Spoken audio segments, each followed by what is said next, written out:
The moment Nida Corvin understood what she was to him, she was holding a tray of espresso cups and standing 3 feet from a conversation she was never meant to hear. Through the half-open door of Rafael Mancari's private office, she could see him leaning back in his chair, phone pressed to his ear, laughing at something the person on the other end had said. Not his business laugh, not the cold, measured thing he used when he was negotiating or threatening or deciding someone's future. This was real, warm, the kind of laugh she'd only ever heard him aim at her. Until now. Nah, it's not like that, Raphael said into the phone. His voice carried easily through the gap in the door. Nida. She's like a sister to me. Always has been. You know that. A pause. More laughter from the other end. I'm serious, he continued. She's family. That's it. I don't look at her that way. Never have. She's just Nida. She's always just been Nida. The espresso cups rattled on the tray. Nida steadied her hands with a grip so tight her knuckles went white. Come on, Raf. The voice on the other end was loud enough to hear now. Enzo Cataldi, Raphael's second-in-command, his oldest friend. She lives in your house. She runs your entire life. She knows your coffee order, your schedule, and your moods. You're telling me there's nothing there? There's nothing there?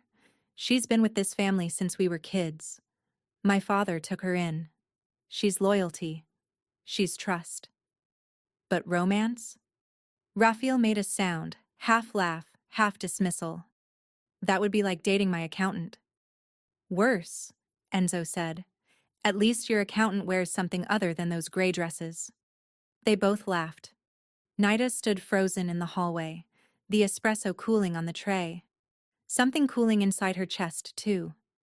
Something she hadn't even realized was warm until this exact moment. She's useful, Raphael said, and the casualness of it cut deeper than cruelty would have. She keeps things running. She's stable. She's safe. That's what I need from her. Not complications. So what about Saturday? The Moretti's dinner. You bringing anyone? I'll bring Nida. She handles those things well, keeps the conversation going while I work the room. Like a +1 without the expectations. Like a prop, Enzo said. Like family, Raphael corrected. But even through the door, Nida could hear that he didn't disagree with the word Enzo had used first. She set the tray down on the hallway table. Carefully, silently. The way she'd learned to move through this house over the past 7 years. Invisible when it was convenient. Present when she was needed. Useful. Safe.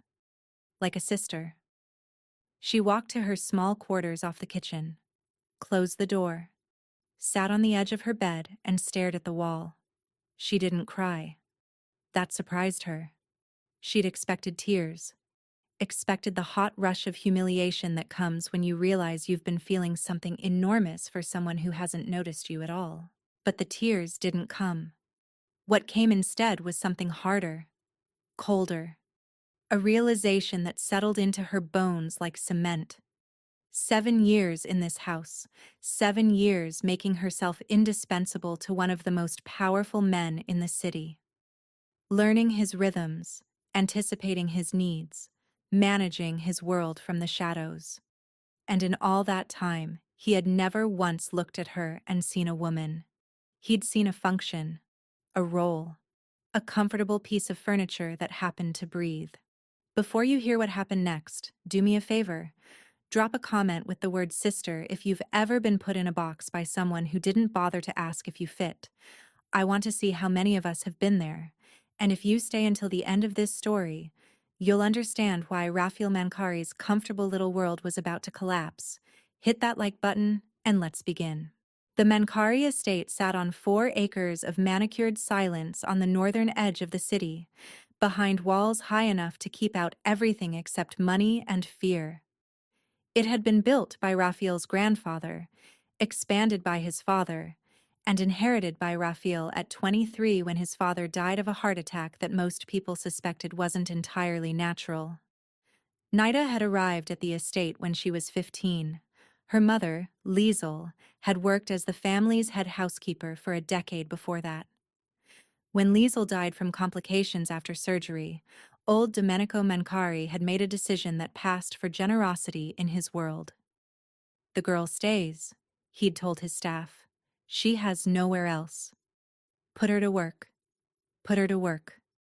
4 words that had defined Nida's entire adult life. She'd started in the kitchen, moved to household management by 18, and by 20 she was running the estate's daily operations, scheduling staff and coordinating security briefings, handling the 1,000 unseen tasks that kept the Mancari world turning. She was good at it. She had her mother's gift for anticipation, for reading a room before it knew it needed reading. She could tell from the sound of Raphael's footsteps whether he'd had a good meeting or a bad one, could predict when he'd want company and when he'd want silence.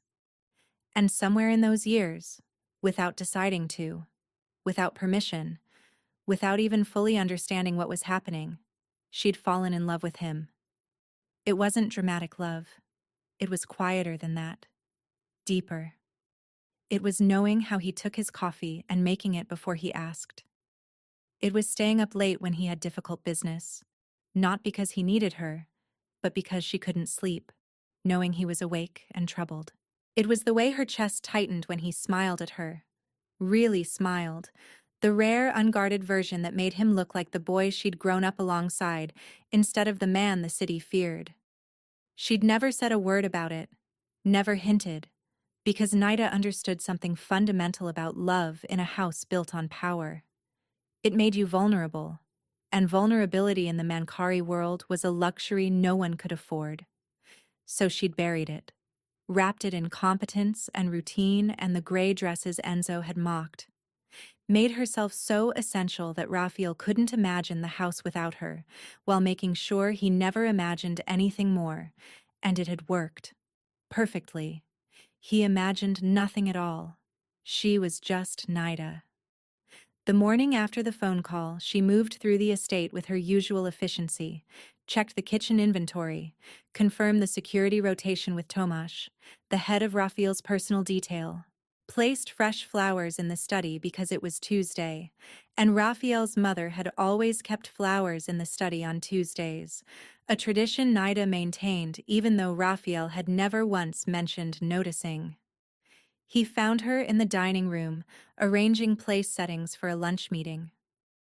"Morning," he said, pouring himself coffee from the sideboard. She'd set it out 12 minutes ago, knowing exactly when he'd come down. "Everything set for the Morettis on Saturday?" "Yes. 8 o'clock. I confirmed with their staff yesterday." "Good. I need you there.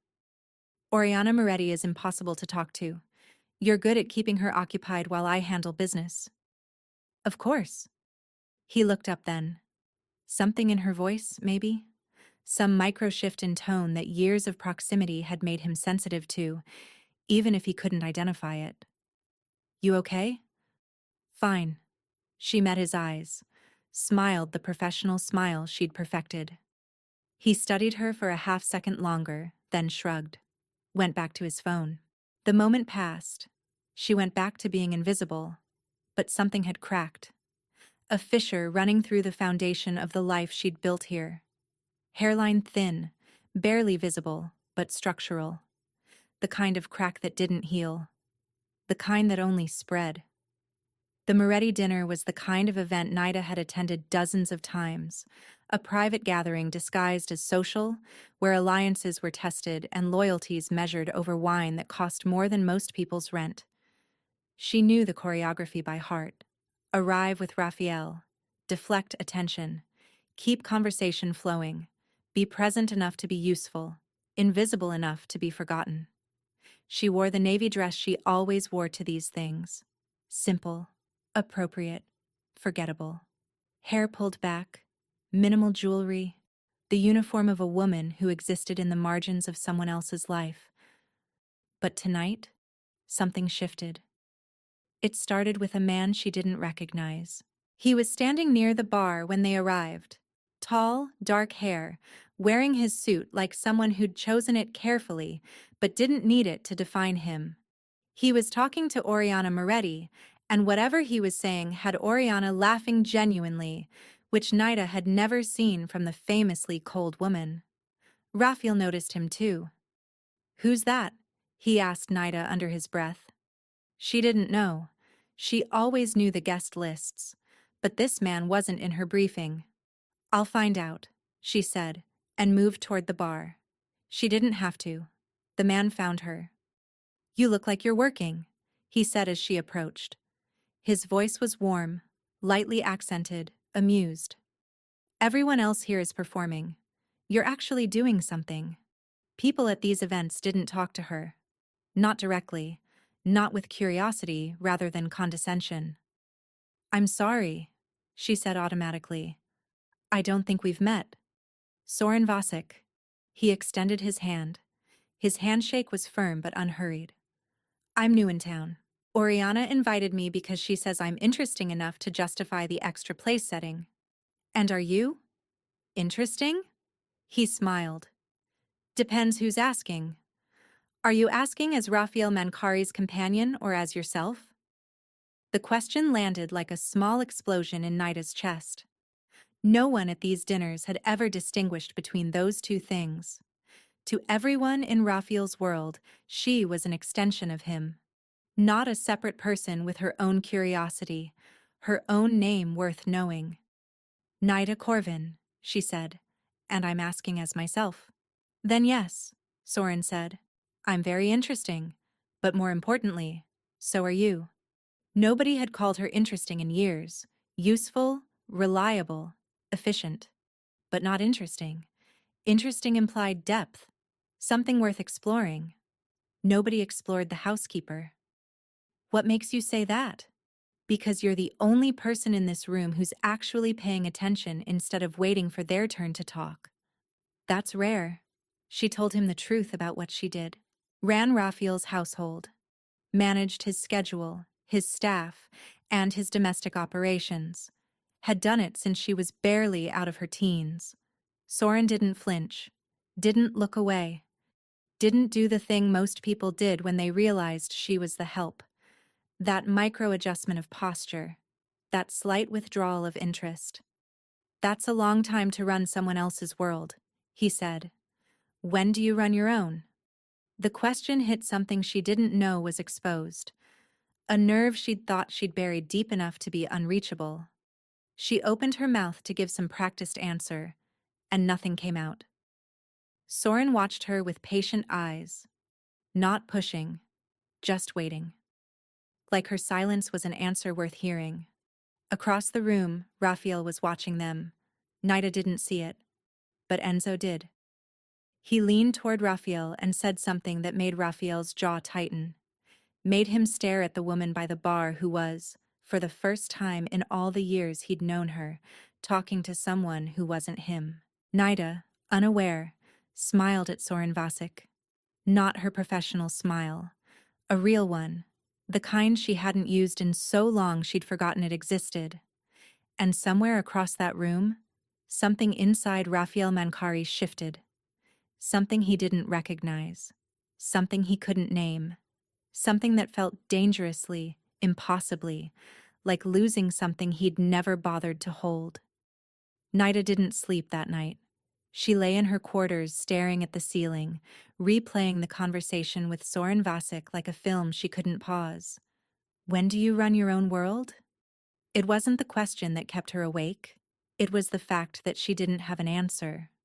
Her entire identity had been absorbed into the machinery of Raphael Mankari's life, and she'd let it happen willingly, because being essential to someone powerful felt close enough to mattering. But it wasn't mattering. It was disappearing. She got up before dawn and reached for a part of herself she'd locked away. She opened the bottom drawer of her dresser and pulled out a leather portfolio. Inside were sketches.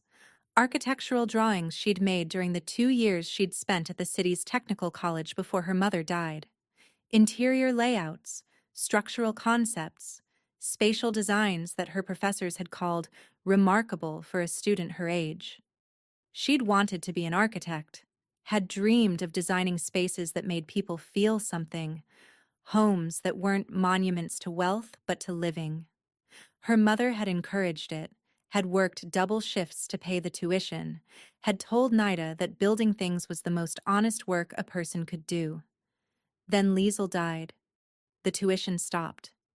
The dreams got filed away in a drawer that Nida trained herself to forget existed.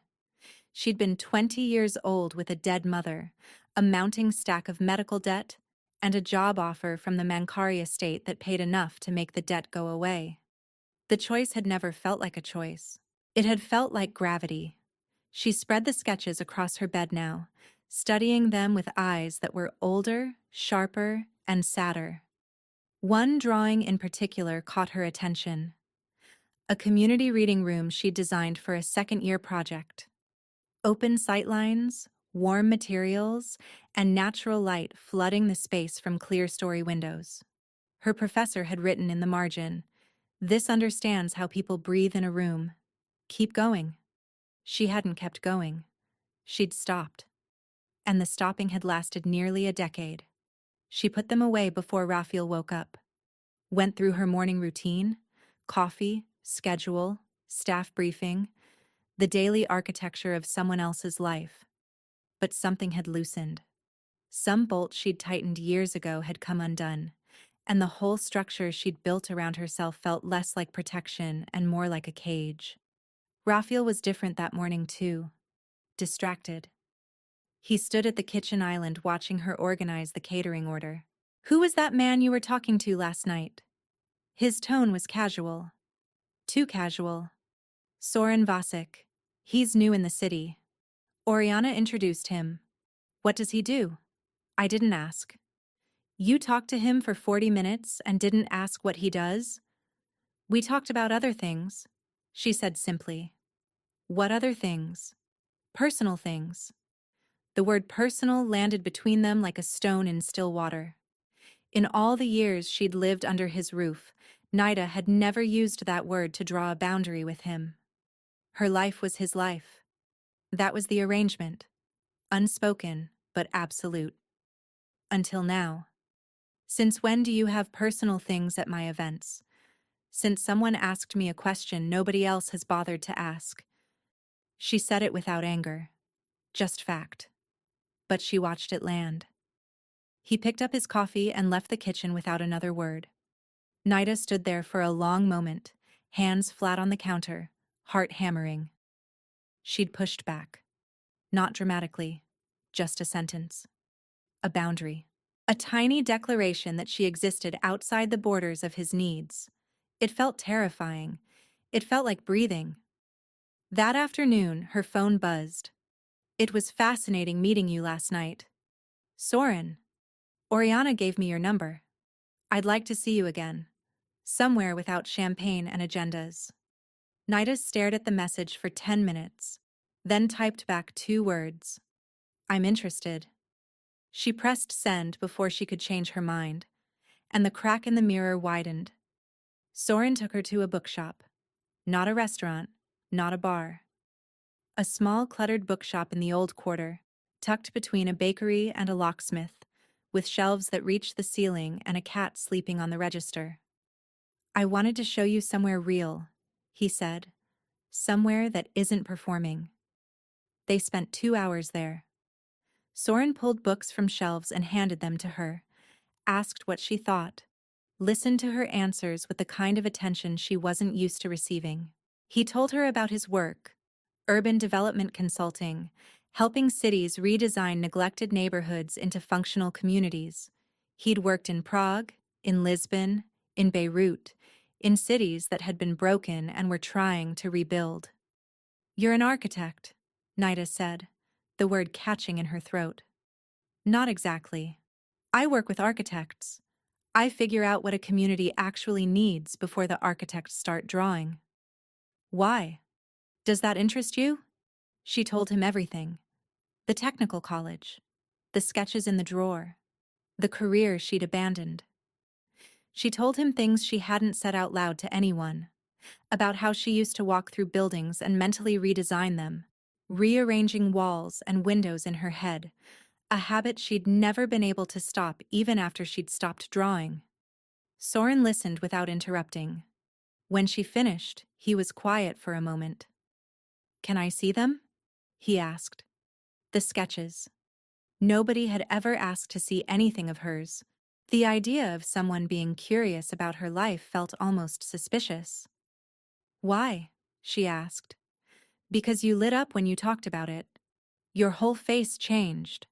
And I've only known you for a few days, but I've already learned that you don't light up easily." She showed him the following evening, spread them across the table at her favorite cafe. Soren studied each one carefully. "These are good," he said. "The spatial awareness. The way you think about how people move through a space instead of just what the space looks like. That's not something you can teach." He pointed to the reading room sketch, the one with the clear story windows. "This one especially. You designed this for people who don't have anywhere quiet to go. That's not architecture. That's empathy drawn to scale. I never finished my degree. So finish it. Your talent didn't expire because you stopped using it." Soren made it sound possible. Not easy, but possible. And possibility was something Nida had stopped believing in so long ago that hearing it spoken aloud felt like a door opening in a wall she'd assumed was solid. Meanwhile, Raphael noticed the changes. She was taking her days off. All of them. Previously, she'd worked through them more often than not. Now she left the estate and didn't say where she was going. She was smiling more. Not at him. At her phone. And she'd stopped doing the small things. The flowers in the study on Tuesdays. The coffee set out at precisely the right temperature. The way she used to linger in the doorway of his office in the evening, not speaking, just present. A quiet comfort he'd never acknowledged but had always relied on. The doorway was empty now. Carmen Aguilar, the estate's cook, noticed before Raphael did. "You're different," Carmen said one morning. "Lighter." "Am I?" "You're standing straighter. You're not hovering." Carmen studied her with knowing eyes. "Is there someone?" Nida hesitated, then nodded. Carmen didn't congratulate her. Instead, she spoke carefully. "Be careful, mija. Men like Raphael don't notice what they have until someone else reaches for it. And when they notice, they don't react well." "I'm not his to notice," Nida said. "I know that. You know that. But does he?"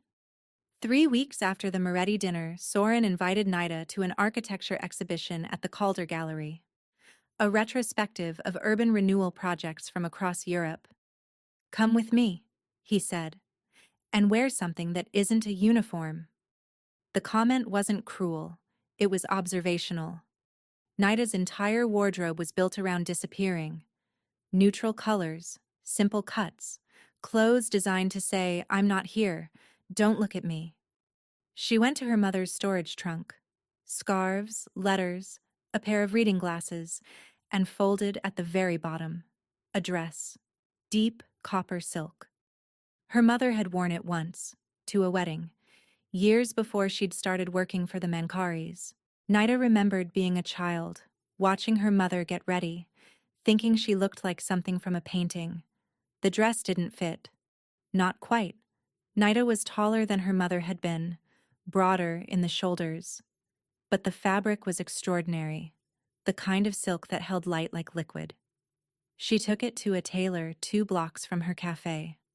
An older man named Gaspar, who worked out of a narrow shop filled with fabric bolts and decades of skill. Gaspar examined the dress with careful hands. "This is real silk," he said, hand-dyed. "You don't see this anymore. What do you want done with it?" "I want it to fit me. Same fabric, new shape, something that belongs to me instead of someone else's memory." Gaspar looked at her over his glasses. "That's a very specific request. I'm a very specific person." He smiled. "Come back in 4 days." While the dress was being altered, Nida had started drawing again. Not formal sketches. Something looser, more personal. She'd draw on napkins at the cafe, on the backs of delivery receipts. spatial ideas for community spaces, a neighborhood gathering place she'd been imagining for months, a place where people from her old block could come together, study, access resources they couldn't afford on their own. Soren saw the sketches and went quiet. "You should develop these seriously," he said. "I know people who fund community projects like this. What you're drawing isn't a fantasy. It's a proposal waiting to happen." Meanwhile, Raphael was unraveling. Not visibly. Raphael Mankari didn't unravel. But inside the walls of his estate, in the spaces Nida used to fill, something was wrong. He noticed the empty doorway first, then the coffee, which Carmen made now. The temperature was slightly off. It shouldn't have mattered. It mattered enormously. He noticed she'd stopped wearing her mother's silver pendant, replaced it with a thin gold chain someone had given her, someone who wasn't him. Enzo said it out loud during a Tuesday meeting. "She's seeing someone, Raf. Nida. She's seeing someone." Raphael's pen stopped moving. "She knows things about this operation. Your schedule, your security, your habits. If she's involved with someone we don't know, it's not a security issue." "How do you know?" "Because I know Nida." "Do you?" "Because a month ago you called her a sister. Now she's disappearing on her days off and you look like you haven't slept. Either she's a security risk or you're lying to yourself about what she is to you." Raphael stood so abruptly his chair scraped the floor. "Drop it, Enzo." But after Enzo left, Raphael stood at his office window watching Nida cross the courtyard toward the gate. Her hair was down. She never wore it down at the estate. She looked like someone who had a life outside these walls that he knew nothing about. And something Raphael Mankari had never felt about Nida Corvin settled into his chest. Something he couldn't name. Something that felt like the ground shifting beneath his feet. The copper silk had been reshaped into something clean and modern. Fitted at the waist, flowing below the knee, elegant without trying to compete with anything. It looked like it had a story. Nida got ready at the cafe, not at the estate. When she looked in the mirror, the woman staring back was someone she hadn't seen in years. Not the housekeeper. Not the quiet woman in gray.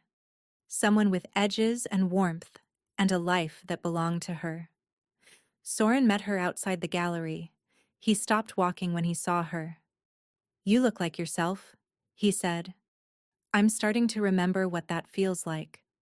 The gallery was crowded with architects, designers, city planners, people who built things for a living. Nida moved through the exhibition and felt a sensation she barely recognized. Belonging. Not the borrowed belonging of standing beside Raphael at his events, where she existed as an accessory to his world. This was different. These were people who thought in terms of space and structure and possibility. These were her people, even if they didn't know it yet. She stopped in front of a display showing the transformation of a derelict warehouse in Lisbon into a neighborhood learning center. The before and after photographs were striking, but what caught her attention were the architect's notes in the margin of the display. Spaces teach people what they're worth. If you build something beautiful in a neighborhood that's been told it doesn't matter, you're making an argument about human value. Nida read those words 3 times, felt them settle into a part of her chest she'd kept locked shut. Soren introduced her to a woman named Priva Lahiri, a community development specialist from the city's housing authority. Nida showed her the photos of her sketches, the community space layout, the learning center concept she'd been refining on napkins and receipts. Priva studied them carefully.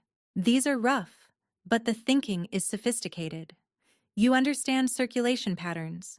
You understand how people actually use space versus how designers think they use space. Where did you study?" 2 years at the City Technical College. I didn't finish. Would you want to? I sit on the admissions board for the urban design program at Kovac Institute. We have a mature student track for people with life experience who got derailed. Nida took her card. held it like it was made of something fragile and precious, a future she'd stopped believing was possible, suddenly sitting in her palm. She didn't know that Raphael was outside. Enzo had tracked her phone. Not on Raphael's orders. He'd called Raphael with the address and the name, Soren Vasek, urban development consultant. No criminal connections. Clean. That should have been reassuring. It was the opposite. Raphael sat in his car across the street, watching through the glass facade as Nida laughed at something Soren said. Watching Soren's hand touch the small of her back. Watching her lean into it. Comfortable. Natural. She was wearing a dress he'd never seen. Copper-colored. She looked like the same person, just uncontained. As if someone had removed a filter he hadn't realized was there and revealed the full image underneath. "Say the word," Enzo said, "and I'll run a deeper background on this guy." "No, he's just a man who's interested in her. There's no play here." "So what do you want to do?" Raphael watched Nida show something on her phone with an expression of nervous pride he'd never seen on her face. In all the years he'd known her, he'd never seen her nervous. Never seen her proud. Never seen her be anything other than steady and reliable and present. "I don't know," he said. And for a man who'd built his entire empire on certainty, those 3 words were a kind of vertigo he had no training for. He waited 3 days, 3 days of watching Nida move through the house with that new lightness, that glow that came from having something in her life that wasn't him. On the 4th day, he broke. She was in the study, organizing correspondence. He stood in the doorway she used to fill with her quiet presence, and watched her work. "We need to talk. About where you've been going. About this man you're seeing." Her expression was calm, careful. The face of someone who'd been expecting this conversation. "His name is Soren. He's not connected to your business. He's not a threat." "I didn't say he was a threat." "Then what are you saying?" "I'm saying I don't know who you are right now. You've changed. In the past month, you've become someone I don't recognize. Maybe you never recognized me in the first place." "What does that mean?" "It means you've looked at me every day for years and never actually seen me. You've seen a schedule, a pair of hands that makes your coffee, but you've never once asked me what I want, what I dream about, what I gave up to be here." "You gave up something?" "I gave up everything. My education, my career, my chance to build something of my own. But I had a life before this house, Raphael. I had ambitions. I had talent. I had a version of myself that wasn't defined by being useful to you." The silence was absolute. She could hear the clock on the mantel, her own heart beating, fast and hard, years of silence finally breaking open. "I didn't know," he said. "You didn't ask. Is that what this is about? This man? Is he your way of punishing me for not noticing?" The question revealed exactly how Raphael saw the world. Everything existed in relation to his gravity. The idea that Nida might be doing something simply because she wanted to, because another human being had looked at her and seen a person instead of a service, that possibility hadn't occurred to him. "No," she said. Her voice was steady, but her eyes were burning. "Soren is not about you. Nothing about this is about you. That's the point. That's the entire point." "Then what is it about?" "It's about me, Raphael. Finally, something in my life is about me. I'm done being convenient. I'm done being your sister." The word landed between them like a grenade. She saw him flinch. He knew she'd heard that phone call, heard him dismiss her to Enzo, heard him reduce her to a category that made her safe and manageable. "You heard that," he said quietly. "Every word. Don't apologize because you got caught. Apologize because you meant it. Because you actually believed that someone could give you years of their life and feel nothing, want nothing beyond being useful to you." Her voice cracked on the last word. Not from weakness, from the sheer weight of finally saying what she'd carried in silence. "I need space," she said. I need to figure out who I am when I'm not in your orbit. What if I can't let you? Then that tells me everything I need to know about what I actually am to you. She left the study, walked past Tomasz, past Carmen, past the room that had been her entire world. She walked out of the estate and kept walking until the gates were behind her and the city stretched out in front, wide and indifferent and full of possibility. She didn't look back. 3 weeks passed. Nida moved into a studio apartment in the old quarter, 4 blocks from the bookshop where Soren had first shown her what it felt like to be seen. The apartment was tiny, drafty, with pipes that clanged at night and windows that let in too much street noise. It was the most beautiful place she'd ever lived, because it was hers. Every creak in the floorboard, every stain on the ceiling, every draft that whistled through the window frames belonged to a life she'd chosen instead of one she'd inherited. She enrolled at the Kovac Institute. Priva Lahiri had been true to her word. The admissions panel called her work instinctive and spatially intelligent. She held it together until she got outside the interview, then let the tears fall on the sidewalk. She saw Soren regularly, not every day, not with the all-consuming intensity she'd once poured into Raphael's life. This was different, balanced. Two people choosing each other because they wanted to, not because the architecture of their lives demanded it. She missed the estate sometimes, missed Carmen's cooking and Tomasz's dry humor, but she didn't miss the gray dresses and the pulled-back hair and the carefully maintained blankness that had kept her safe and small. Going back to that would be like trying to fit inside a box she'd outgrown. The shape of her had changed. There was no going back. Raphael didn't call, didn't text. The silence from him was total, which was either respect or punishment. With Raphael, it was hard to tell the difference. Then the Kovac Institute held its autumn showcase. Nida had 3 pieces in the show. Her community learning space concept, fully developed into proper architectural drawings, a community kitchen design, and a redesign of the Fifth Ward Neighborhood Library, a real proposal the City Housing Authority was actually considering. She'd poured everything into those 3 pieces. Every stolen hour between classes and her part-time job at a design firm Soren had connected her with. Every late night at the drafting table in her tiny apartment.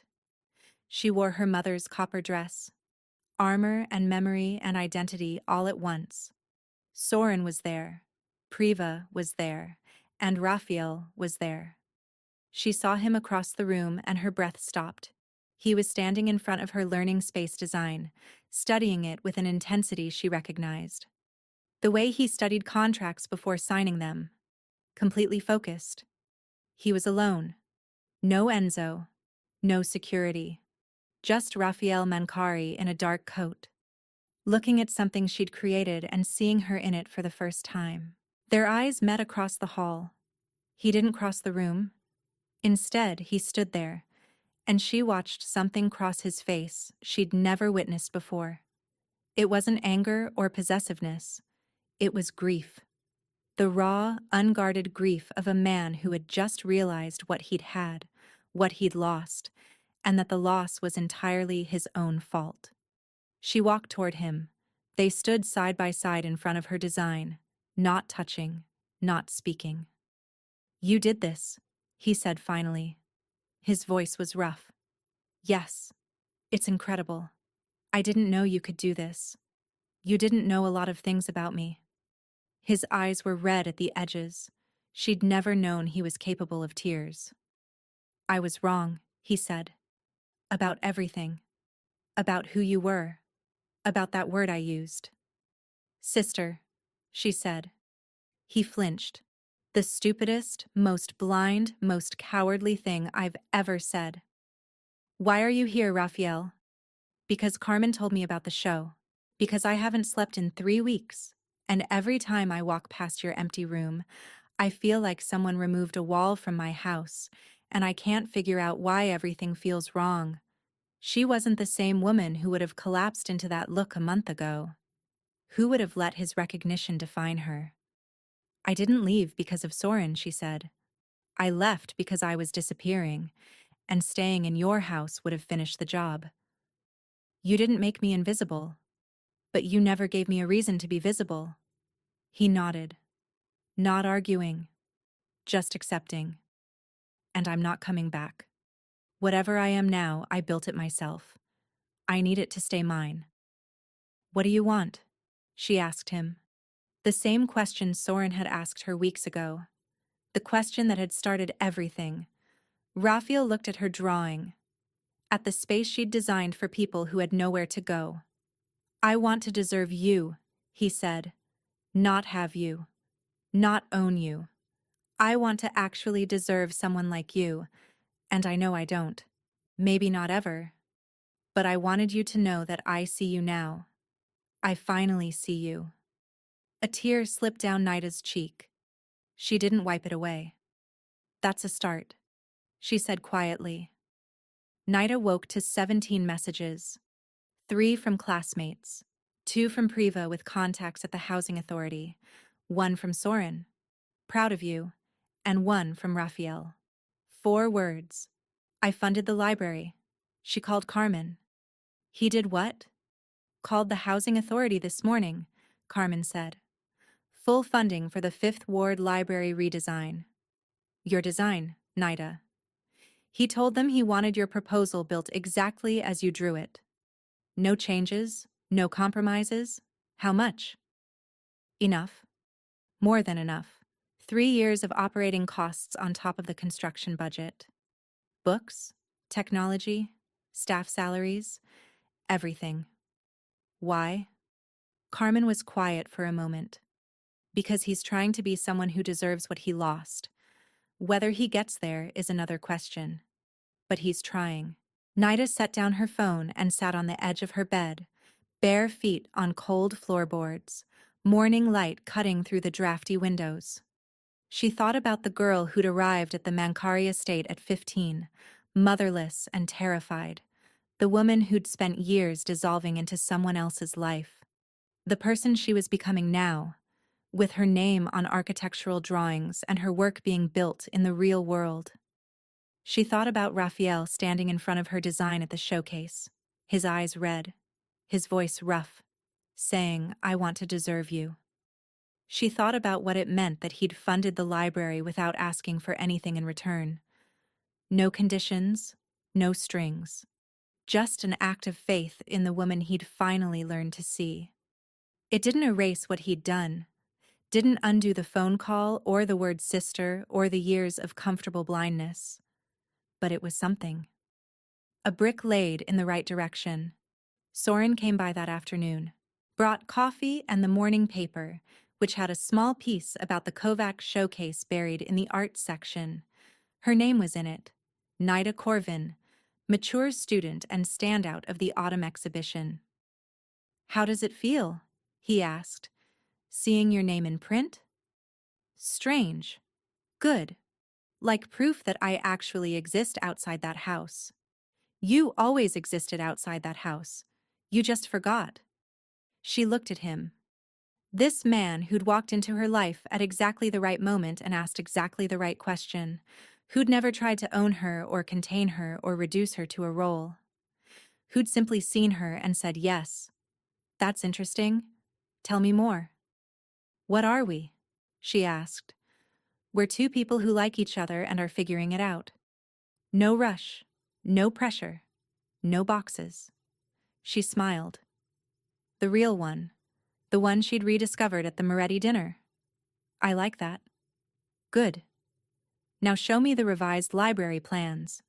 Priva said the housing authority wants to move fast. They spent the afternoon working, not performing, not strategizing, just building something together, side by side, the way Nida had always wanted to build things, with purpose and partnership and the quiet satisfaction of work that mattered. 6 months passed. Nida finished her first year at the Kovac Institute with top marks. Her professors used words like visionary and community-centered, phrases that made her blush and then stand taller. She'd written her first formal design proposal, a complete reimagining of the Fifth Ward Library, and presented it to a panel that included 2 practicing architects and a representative from the City Planning Commission. They'd asked sharp questions, pushed her thinking, challenged her assumptions about cost and feasibility. She'd answered every one of them. When it was over, her lead professor had pulled her aside and said, "You think like someone who's lived in the spaces you're designing. That's your advantage. Don't lose it." The Fifth Ward Library broke ground in March.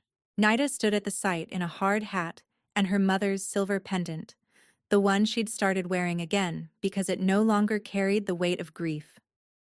It had become a compass pointing forward. Soren stood beside her. They'd settled into something steady, built on mutual respect and shared purpose. He didn't complete her. She didn't need completing. But he complimented her, offered perspective she hadn't considered, challenged her thinking without diminishing her instincts. She loved him. Differently than she'd loved Raphael. Less consuming, more sustaining. The kind of love that didn't require her to disappear into it. Raphael had kept his distance, true to some unspoken promise he hadn't pushed or pursued. But he'd been present in other ways. The library funding arrived on schedule every month. Carmen called weekly with updates from the estate that always included carefully casual mentions of Raphael. "He's reading now," Carmen reported one day. "Actually reading. Pulled books off the shelves you used to dust and sits with them in the evening." He'd also offered to fund a job training center attached to the library. Margaret Holtz, who ran the neighborhood association, had investigated him thoroughly before accepting. "Changed, apparently," Margaret told Nida. "People in his organization say he's different. More aware, maybe. Less interested in control, and more interested in what that control actually costs." Nida and Raphael met for coffee once, 5 months after the exhibition. Neutral Ground, a small place in the university district. He looked different. Leaner, less armored. "I owe you an explanation," he said. "What I said on that phone call wasn't what I actually felt. It was what I told myself so I wouldn't have to feel what I actually felt. Because feeling it would have meant admitting that the most important person in my life was someone I'd been too afraid to treat as an equal." "What did you actually feel?" "Terrified. Every day. Terrified that you'd leave.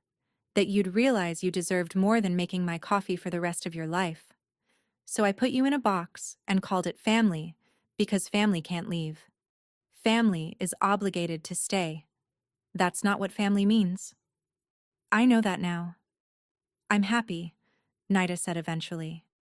"Genuinely happy. Maybe since before my mother died. I'm building things. I have people in my life who see me as a whole person. Is Soren part of that happiness?" "Yes." He swallowed something that looked like it cost him. "Good. He deserves you. It's not about deserving. It's about showing up." He showed up. "You didn't." Raphael met her eyes. "Is it too late? For what we had?" "Yes." "For something different?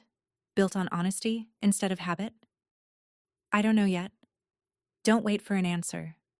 Build. Do the work. Become someone who doesn't need to own people to feel safe. He smiled. Sad but real. "Since when did you become the one giving the orders?" "Since I stopped being the one taking them." 2 years after Nida Corvin walked out of the Mancari estate, the Fifth Ward Library opened its doors. It was a cool Saturday morning in October. The neighborhood turned out in force. The building was exactly what she'd drawn on those napkins in her cafe. Warm materials, open sightlines, a reading room flooded with natural light that made the space feel like an embrace.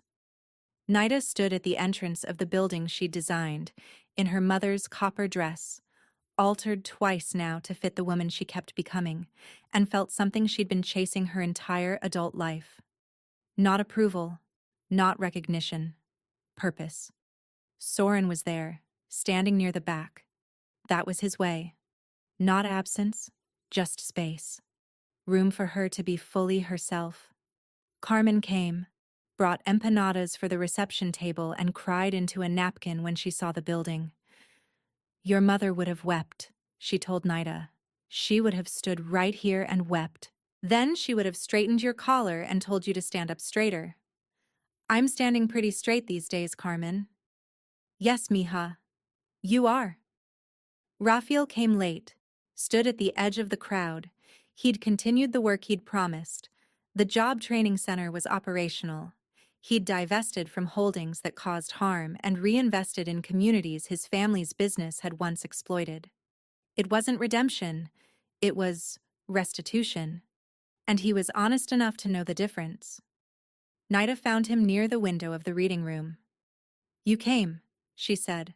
Carmen would have killed me if I didn't. They were quiet for a moment, watching people move through the space she'd created.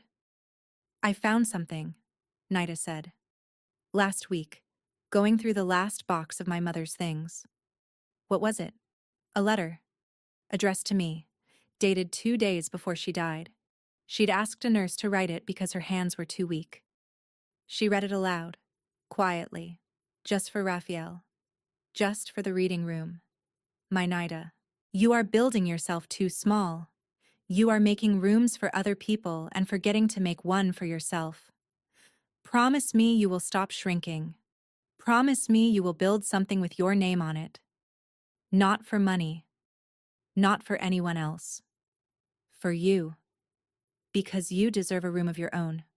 All my love. Always. Mama. Raphael's eyes were wet. He didn't try to hide it. She knew, he said. She always knew. Mothers do. I just wasn't listening. Soren found her later as the crowd thinned, put his arm around her shoulders. She leaned into him. Good day? He asked. The best day. You know what I keep thinking about? That night at the Moretti dinner. When I asked you when you run your own world. And you couldn't answer.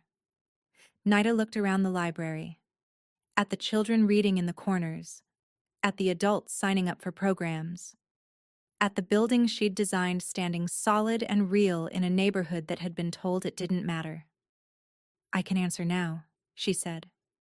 That night, Nida went home. She hung her mother's dress in the closet, set the letter on her nightstand, opened her laptop to the next project, a community health center for the 3rd Ward. Her phone buzzed. A message from Raphael. Thank you for letting me be there today. I'm proud of you.